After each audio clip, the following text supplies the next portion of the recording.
അക്ഷയ്, പറമ്പളേ നിനക്ക് എന്താ ദിയ കൃഷ്ണയുടെ ഇപ്പോഴത്തെ ഇഷ്യൂവിനെ കുറിച്ച് പറയാനുള്ളേ? മറ്റേ അമ്മേനെ അമ്മായിമ്മേന്ന് വിളിക്കുന്ന അമ്മായിമ്മേനെ അമ്മേന്ന് വിളിക്കരുതെന്ന് പറഞ്ഞാണോ? അത് തന്നെ.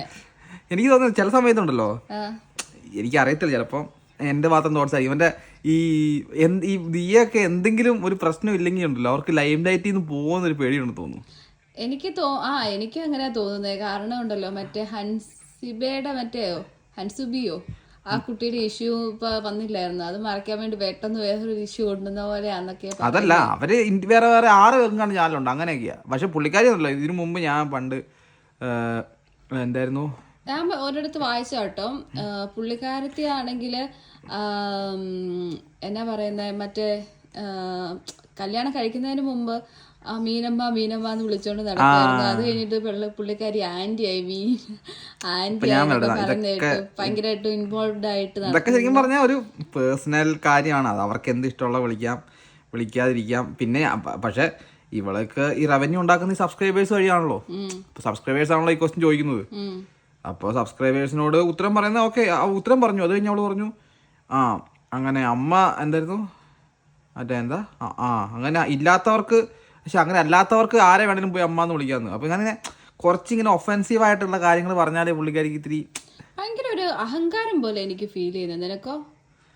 അഹങ്കാരം എനിക്കറിയില്ല, അത് ചിലപ്പോൾ നാച്ചുറൽ. കാരണം പണ്ട് തൊട്ട് അവളങ്ങനെ വേറെ ഒരു നന്മപര സ്റ്റൈലൊന്നും പിടിച്ചിട്ടില്ല ഇതുവരെ. പക്ഷെ നന്മപര സ്റ്റൈൽ അല്ലല്ലോ. ഞാൻ ചോദിക്കട്ടെ, ഇപ്പൊ ഈ പുള്ളിക്കാരിയാണെ കുറച്ച് കാശുള്ള ഒരു വീട്ടിലൊക്കെ അവരുടേനേക്കാളും കുറച്ചും കൂടെ സ്റ്റാൻഡേർഡ് ഉള്ള ഒരു വീട്ടിൽ പോയി കല്യാണം കഴിക്കുമായിരുന്നെങ്കിൽ ഇങ്ങനെ സംസാരിക്കുമോ? നിനക്കെന്താ തോന്നുന്നേ? അത് എനിക്ക് ഇവളുടെ ഞാൻ ഒരുമാതിരി പാപ്പരാസിനെ പോലെ ഉണ്ട്. എന്നാലും ഇവളുടെ റിലേഷൻഷിപ്പ് സ്റ്റാറ്റസ് ഒക്കെ വെച്ചിട്ട് അതും മറ്റേ പുള്ളീനുമായിട്ട് ഭയങ്കരമായിട്ട് കണക്റ്റായിട്ട് കല്യാണം കഴിച്ചല്ലേ പുള്ളീനെ.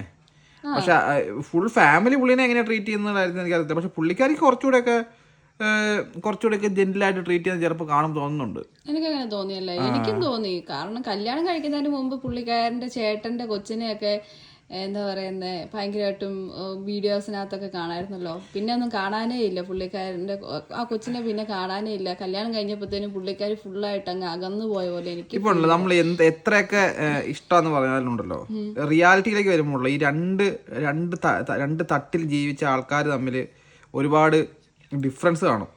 ഇനി എന്ത് പറഞ്ഞാലും നമ്മളിപ്പോൾ പറയും അങ്ങനെയൊന്നും ഇല്ല, പക്ഷെ ഒറ്റയ്ക്ക് ജീവിക്കും. ഇപ്പോൾ അവളും അവനും ഒറ്റയ്ക്കുള്ള ഒരു പേഴ്സണൽ ഫേസിൽ ആ പ്രശ്നമൊന്നും കാണത്തില്ല. എങ്ങനെ പക്ഷെ ഒരു ഗ്രൂപ്പിലേക്ക് വരുമ്പോൾ, ഇപ്പോൾ ഉദാഹരണം പറഞ്ഞു കഴിഞ്ഞാൽ ഇപ്പോൾ എല്ലാവരും ഒരുമിച്ചുള്ള ഫാമിലി ഫംഗ്ഷൻ അല്ലെങ്കിൽ ഫാമിലി ഗെറ്റ് ടുഗദർ അങ്ങനെയൊക്കെ വരുമ്പോൾ ഉണ്ടല്ലോ, എന്തൊക്കെ പറഞ്ഞാലും ഈ അത് അറിയാതെ അങ്ങനെ വന്നു. കാരണം വരുന്നതോ എനിക്കെപ്പോഴും ഭയങ്കരമായിട്ടും തോന്നിയിട്ടുണ്ട് മറ്റേ അശ്വിനെ മറ്റേ ഇവര് ഭയങ്കരമായിട്ട് അല്ല, അത് ഞാൻ പറഞ്ഞ അറിയാതെ അല്ല ട്രീറ്റ് ചെയ്യുന്നതെന്ന് എനിക്ക് ഭയങ്കരമായിട്ടും തോന്നിയിട്ടുണ്ട്. നിനക്കോ? എനിക്കും ഞാൻ അങ്ങനെ അത് അവരുടെ വീഡിയോ ഒന്നും കണ്ടിട്ടൊന്നുമില്ല. പക്ഷെ പണ്ടൊക്കെ കുറെ കണ്ടിട്ടുണ്ട്. മറ്റേ ഇവള് കുറച്ചു കാലം മുമ്പ് കോവിഡിന്റെ ഒക്കെ സമയത്ത്. പിന്നെ മറ്റേ ഇവർ ഒരുപാട് ഇഷ്യൂ ഉണ്ടാക്കില്ല ഇടയ്ക്ക്. അങ്ങനെയാന്ന് എന്റെ ഒരു പേഴ്സണൽ അഭിപ്രായം. പിന്നെ she doesn't bother about like അതിനെ പറ്റി പുള്ളിക്കാരി പിന്നെ കൺസേൺ ഫാമിലിയിലുള്ള ആരും അങ്ങനെ ശരിക്കും ഭയങ്കര ബിസിനസ് മൈൻഡഡ് ആയിട്ട് തന്നെ അവർ തുടങ്ങിയിരിക്കുന്നത്. ഈ 6 പേരെ കൊണ്ട് യൂട്യൂബ് ചാനൽ തുടങ്ങിയിട്ട് തന്നെ ഒരു അടിപൊളി ആശയമാണ് ഞാൻ പണ്ട് വിചാരിച്ചിട്ടുണ്ട്. ഭയങ്കര സെറ്റപ്പ് പരിപാടിയാണ്. അപ്പോൾ എന്തായാലും എല്ലാവർക്കും ഇപ്പം സിനിമയില്ലെങ്കിൽ ഇൻഡിവിജ്വലി എന്തായാലും അവർ തന്നോട് റവന്യൂ ജനറേറ്റ് ചെയ്യുന്നുണ്ട്. അതുകൊണ്ട് തന്നെ പിന്നെ ഞാൻ പറയട്ടെ അവരുടെ പേഴ്സണൽ ലൈഫ്. പിന്നെ അതൊക്കെ ഒറ്റ കാര്യം എനിക്കുള്ളൂ. ഇവിടെ മറ്റേ ഇപ്പം നമ്മൾ പറയും അവരുടെ കാര്യത്തിൽ നമ്മൾ അഭിപ്രായം പറയേണ്ട കാര്യമൊന്നും, പക്ഷേ ജനങ്ങളുടെ അല്ലെങ്കിൽ ഈ കാണുന്ന പ്രേക്ഷകരുടെ കയ്യിൽ നിന്നുള്ള റവന്യൂ കൊണ്ട് ജീവിക്കുമ്പോൾ അവരെന്തായാലും അതിന് ഉത്തരം പറഞ്ഞേ പറ്റുള്ളൂ. അത്രേ ഉള്ളൂ.